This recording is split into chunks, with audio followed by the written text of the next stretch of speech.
Thank you, everybody, for coming to the Aaron Torres Podcast YouTube page. If you could do me one quick favor, see that little black subscribe button on the bottom of your screen? Go ahead, hit that little black subscribe button. Really does help this channel grow, my audience grow, and I appreciate it more than you know.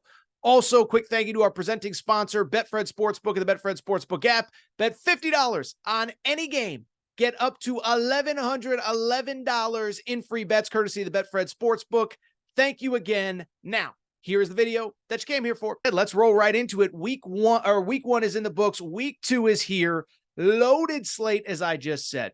And there is no better place to start than the game that everybody is talking about, everybody is excited about, and it comes from beautiful Bryant-Denny Stadium in Tuscaloosa, Alabama. Alabama hosting Texas. Alabama a 7-point favorite. The over-under set at 54.5. And of course, last year, this game was an absolute thriller as Alabama won in the final seconds. That was, of course, the game that unfortunately Quinn Ewers got hurt in. Heading into this one, I just think this is a fascinating game from so many levels, because what I believe is that it's really a statement game for both programs, right? Texas, have we arrived? And Alabama, I think their perspective is we want to prove to the world that we never left. So let's get into it. Let's discuss, and really let's start by going back to last week. Texas, a big opening season win against Rice. 37-10 was the final score. What was interesting about this one is, I'll say this, is I do think that if you just looked at the box score, you sit there and say, wow, Texas pretty much did everything you'd want Texas to do. 37-10 win. Quinn Ewers, 300 yards passing, 158 yards rushing from the Longhorns. On top of that, let's keep in mind that that defense, which obviously was much improved a year ago, and I think that is worth noting. Everybody's so focused on the offense at Texas, Steve Sarkisian, that defense was really good last year, and it was phenomenal in week one against Rice, holding them to 176 yards of total offense. And oh, by the way, how about this? 27 yards rushing in that game. So on paper, it all looked good. But I do think it is worth noting a couple things. One, as great as the defense was, and I'm not going to take anything away from them, thought the offense actually left a little bit to be desired. 37 points sounds great on paper, but if you watch the game closely, it was not out of doubt until about mid to late third quarter. It was only 10-3 after, or 10-7, excuse me, after the first quarter, and it was 16-7 going into the half. And so it wasn't until Texas scored 21 straight in the third quarter that they really put things away. Quinn Ewers, I thought he was good, but not great. 19 of 30 passing, 280 yards in that game, or 260 yards in that game. The offensive line, we've heard so much about the improvement there. I thought they were fine. I thought they weren't great. If anything, I actually thought it was the defense, which was as good as advertised, if not better. From the Alabama perspective, it was, again, another situation. We saw exactly what we wanted to out of Alabama. All offseason, we've heard all sorts of things about this Alabama team. What are they about? What is their identity? After years of relying on Bryce Young, Tua Tagovailoa, Jalen Hurts, Alabama wanted to reestablish itself as a power physical football team. They want to beat you up, and that's all we've heard all offseason. Anytime any of those guys does an interview, it's we're physical, we're back, we're dominating. And I think it's been a cultural mindset all offseason. And at least for one game, it was much like Texas, pretty much what you wanted to see. Alabama finished with 205 yards rushing, over 5 yards per carry in that game, held Middle Tennessee State to just, right around 200 yards of total offense.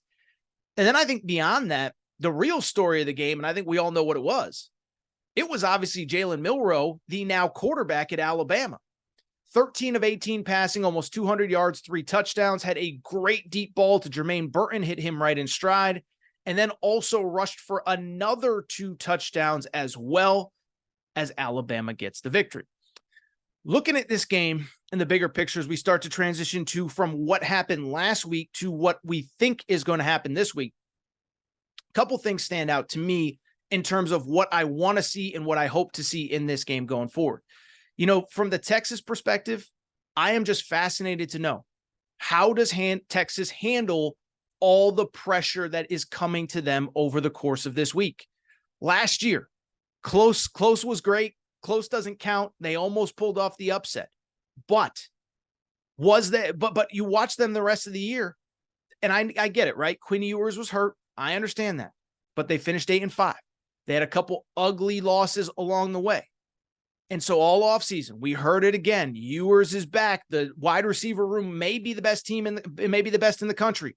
The O-line has improved. The defense is very good. Like I said, the defense, I don't think people realize the defense was actually much better than a lot of people want to give them credit for from a year ago. It was actually, in many ways, I think it was the defense that was ahead of the offense last year. And again, I say that understanding that Quinn Ewers was out for a significant amount of time a year ago. I get that. But at the same time, go back and look at the stats. That defense was excellent for most of last season, even as the offense was kind of up and down. Again, we think of Steve Sarkisian. We think of offense. Well, Texas, solid, but they only ranked 55th nationally in total offense. How about this? They were 5th in the Big 12 alone in total offense. And it was actually the defense last year that was much better, 27th nationally in points per game allowed, 53rd nationally in total offense. So is this team really mature? Are they ready to go into the toughest road environment that they have played in? And then from the Alabama perspective, a few things stand out. One is obviously injuries, right? Two defensive backs, Malachi Moore, Jalen Key, both left the game on Saturday with kind of bumps and bruises. Nick Saban didn't sound all that concerned when talking about them, but that's obviously something to monitor in the lead up to this game. And then I think what we also want to see is, can they fulfill the prophecy of the offseason? Can they do what they've said they're going to do? Be physical, be tough, run the football. And what about Jalen Milroe? It seems like at this point, the job is his, no doubt. But as Nick Saban said, once I name a guy, remember he said this about a week or two ago. He said, once I name a guy, that's not the end of the conversation. That's just the beginning. So there's a lot to peel back, a lot to discuss. And let me go ahead and give you my pick. I actually really do like Alabama in this game, and I actually like them to not only win, but cover at home. First of all, you could go back to last year. It was a disaster, but it was a disaster by Alabama standards. Let me backtrack there. But even if you look at a lot of those close losses, a lot of it was Alabama self-inflicted wounds. I forgot this until I started doing the prep. Last year, yes, Alabama barely beat Texas. And yes, if Quinn Ewers never really got hurt, maybe the result is different. Alabama, and I forgot this, on the road, they had 15 penalties for 100 yards. I don't think that is going to happen on Saturday in Tuscaloosa. But more importantly, look, maybe I'm naive, but I am buying the Kool-Aid that this is a different program. This is a different group, that they are tougher, more physical up front. Was watching the game against Middle Tennessee State. Saw Cole Kublik, good friend of mine. Love Cole, respect the hell out of him. I think he's the best analyst in college football, bluntly. He kept going back to, he said Alabama has 3 different starters on their offensive line that are over 350 pounds. During the broadcast, he said it. He said, I called every offensive line coach I know. I called all my old buddies that I played offensive line with at Auburn. I have never heard of an offensive line with 3 different dudes that are 350 pounds plus, but they're all athletic. They're all physical. They can all move. And again, they were awesome early in the game and against Middle Tennessee State. Obviously, it's a different deal against Texas. But like I said with Texas, we heard, it's going to be different, more physical, more tough, more this, more that. Didn't really think the offensive line was that great last week. And more importantly, when I think about this game, it comes back to what I've said about Texas all offseason. Do you trust the coach? Do you trust the quarterback? Because I don't trust either. And let me say this. I don't root against anybody. I know Texas, Torres hates Texas.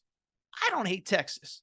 I guess I do have questions, though. But the bottom line is, by the way, I think it'd be like, you know how crazy college football would be if Texas was actually awesome?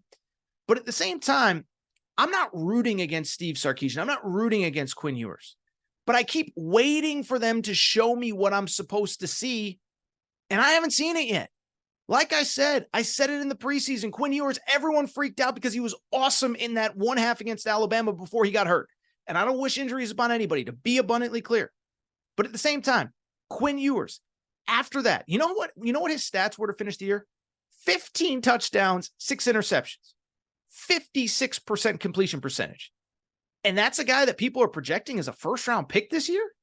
And now he's got to go into the toughest road environment in college football that he has seen since he has been a college football player, at least since he's been a starter. Sorry. By the way, Quinn Ewers, go prove me wrong. But I haven't seen it yet. I keep waiting for it to emerge. I saw it from Shedeur Sanders in one game. I've seen it from Caleb Williams every single week for the last 3 years. I keep waiting for Quinn Ewers, and it has not happened yet. Maybe it's this weekend, but I don't see it. And then there's Steve Sarkisian. Look, I'm not an anti-Sark guy. I'm not rooting against anybody. But I'll say this. Where are the big wins? By the way, I said it in the preseason. His entire career. This is his 10th year as a Power 5 head coach. He has 0 seasons in which he has 9 regular season wins. Went 8-4 last year in the regular season, 8-5 overall. And had 1 year at USC where he won 8 regular season games and a 9th in a bowl game. So he has 1 9-win season, 1 8-win season in 10 years.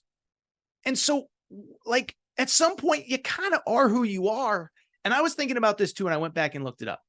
Those second half meltdowns from Texas, at some point, they stop becoming a coincidence, right? Like you go back to last year. Texas lost 5 games. I went back and looked it up. Couple bad losses. Texas Tech, and I understand Quinn Ewers wasn't playing, but they were up 31-17 with 4 minutes left in the third quarter. They ended up losing to Texas Tech. No Quinn Ewers, I get it. They were also up 34-24 with 2 minutes left in the third quarter against Oklahoma State, end up losing that game. You go back 2 seasons ago, they were up 21 points against Oklahoma, ended up losing that game. Up 13 points at half against Oklahoma State, ended up losing that game. Up 11 points in the third quarter against Baylor, ended up losing that game. Steve Sarkisian, for whatever reason, it doesn't click in big games, in big moments. Great play caller on script. But once you get him off script, once you get him in the heat of battle, when he's not the offensive coordinator, but he's the head coach, I'm sorry. I haven't seen it yet. Sark, Texas, prove me wrong. I'll eat my crow on Monday. But until then, I like Alabama to win this game. I like Alabama to cover. Think it's close at the half, 14-14, 14-13, 14-10, one way or the other. But I have Alabama winning this game 31-21 because until they prove me wrong, I don't trust Quinn Ewers and I don't trust Steve Sarkisian in big moments.